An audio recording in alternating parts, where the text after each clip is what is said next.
Ashama daawwattoota keenya kabajoo fi jaallatamoo akka biyya fayyaadhaa qophii keenya har'a isa adda ta'e qabannee isiniif dhufnee jirra.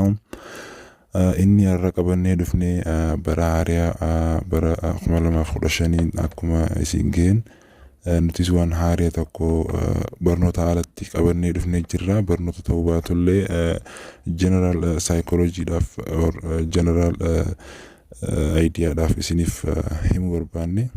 General knowledge-dhaaf jechuudha. Har'a yuunivarsiitiiwwan Itoophiyaa keessatti argaman sadarkaa isaanii Itoophiteen kan jedhaman isaan kurnan qabannee isiniif dhufnee jirra. Sadarkaa isaaniitiin amma immoo qophii keenya kana haga dhumaattiin wajjin turaa isinii jechuu barbaanna.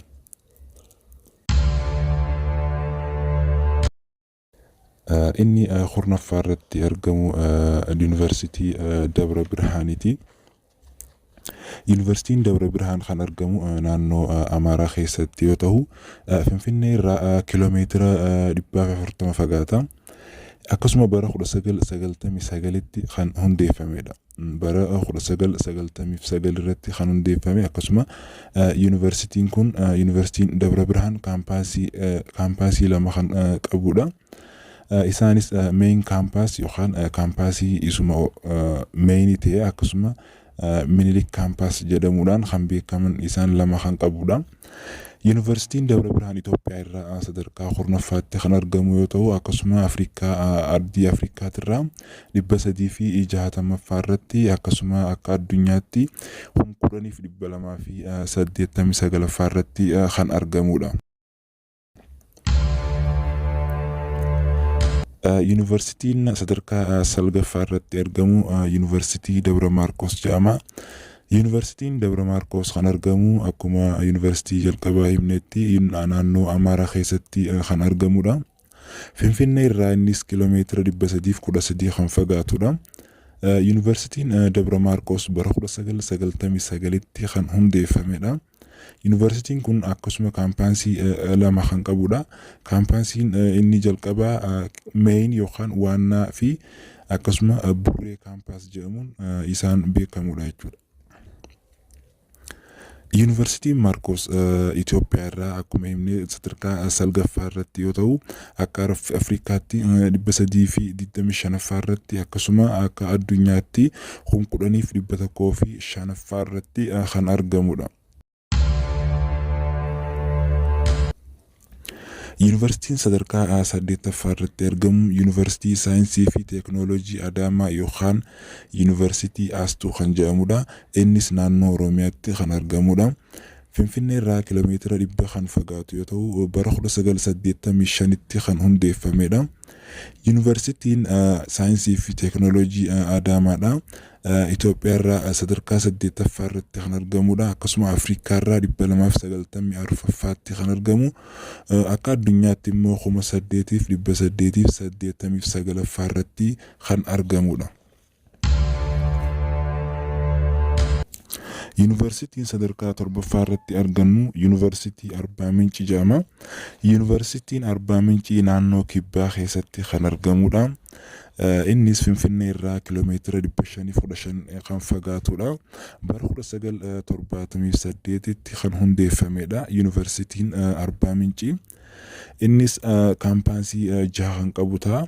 Isaanis main campus akkasuma Caamoo campus, Naccisaar campus, Abbayaa campus, Kulfoo campus inda Saawulaa campus jedhamu kan beekamudha.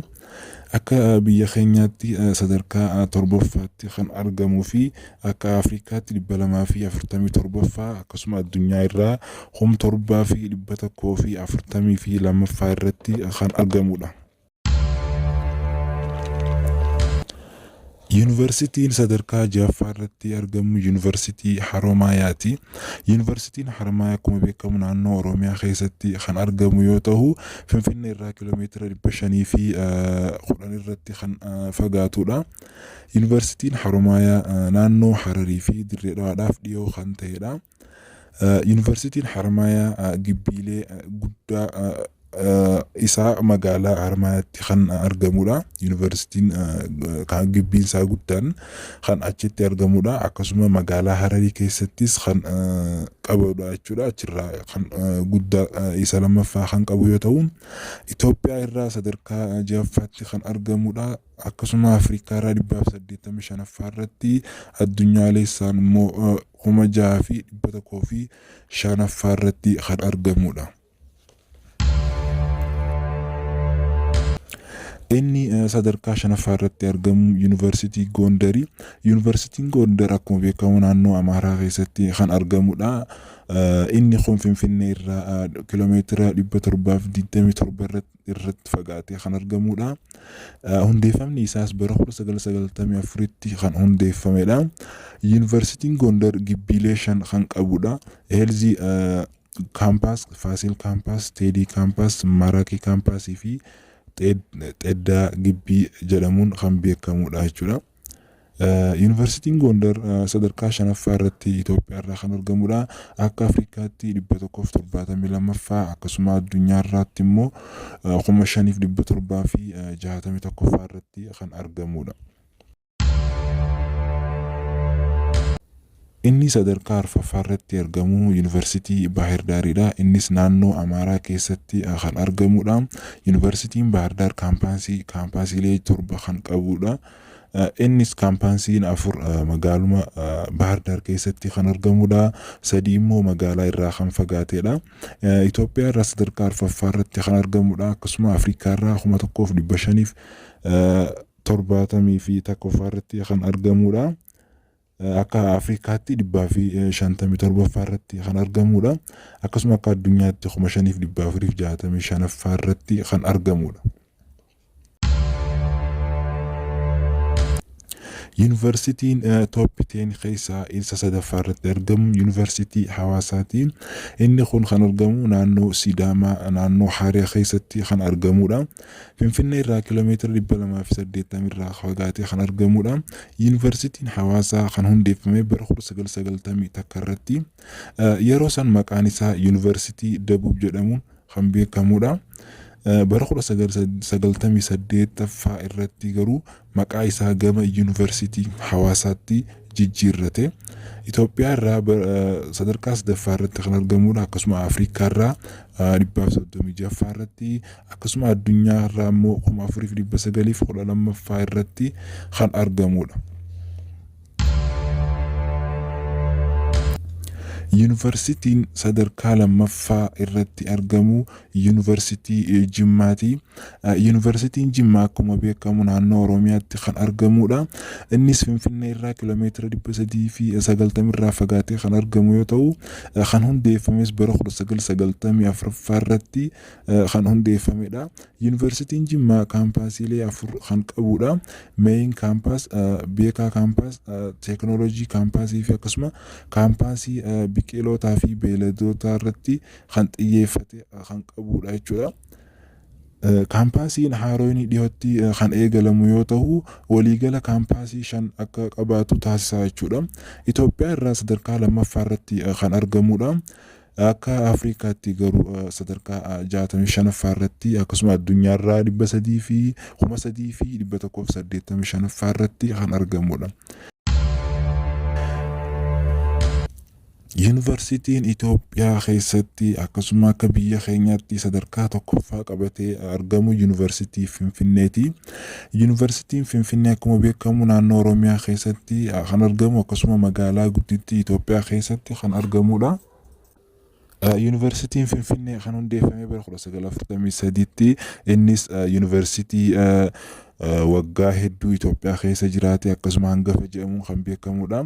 Yuunivarsiitiin Finfinnee kaampaasiilee 17tti kan dhiyaatu kan qabudha. Hunda isaa ibsuu baannullee muraasni isaa yuunivarsiitiin kaampaasiin kiiloo 6 akkasuma kiiloo 5 akkasuma yuunivarsiitiin kaampaasii kiiloo 4 kiiloo yookaan kiiloo 4 irratti argamu, akkasuma Meeksikoo, akkasuma kaampaasii Qaallitti, akkasuma kaampaasii Bishooftuu jedhamuun isaan muraasa beekaman isaan kana. Itoophiyaa irraa akkuma beekamu sadarkaa tokkoffaa irratti kan argamudha. Akkasuma Afrikaa irraa immoo sadarkaa 14ffaa irratti kan argamudha. Akka addunyaatti immoo 1,308 irratti kan argamu Yuunivarsiitiin Finfinnee akka Itoophiyaatti garuu sadarkaa tokkoffaadhaan kan irra jirudha. Daawwattoota keenya kun Yuunivarsiitiin biyya keenya sadarkaan isaanii tokko haga 10ffaatti isa kana fakkaatu. Yuunivarsiitiin naannoodhaan sadarkaa guddaa irratti argamsiisan Yuunivarsiitii naannoowwan lamaati. Sadarkaa 10 kana keessaa Yuunivarsiitiin naannoo Oromiyaa 4tu keessatti hirmaate top 10 jedhaman keessaa. Akkasuma naannoo Amaaraattis Yuunivarsiitiin 4tu argama. Inni hafe immoo tokko Yuunivarsiitiin naannoo Sidaamaa akkasuma Yuunivarsiitii naannoo Dabuu keessatti argamudha. Raankiidhaan yoo kan laallu ta'u garuu Yuunivarsiitiin naannoo Oromiyaa top 10dhaan raankii tokkoffaa fi lammaffaa qabachuudhaan Yuunivarsiitii akkaan sadarkaa qabsiise jedhamee kan beekamudha jechuudha naannoon Oromiyaadha. Haaluma kanaan gaa Yuunivarsiitiin keenya haala kanaan sadarkaa qabatanii jirudha. Yuunivarsiitiiwwan Afrikaa akkasuma yuunivarsiitiiwwan addunyaattis xiinxallee kan isin dabarsinu kan isin hubachiisnu ta'a. Har'aaf qophiin yuunivarsiitiiwwan biyya keenya isa kana fakkaatu tokko hanga 10ffaa irra jiranii. Namoonni chaanalii keenyaaf haaraa taatan subscribe godhuudhaan akkasuma miseensa keenya warri taatan shaayibban keenya like godhuudhaan share godhuudhaan nu jajjabeessaa isin jenna. Nagaatti isin jechuu barbaanna. Bara haaraa bara milkii isiniif haa ta'u.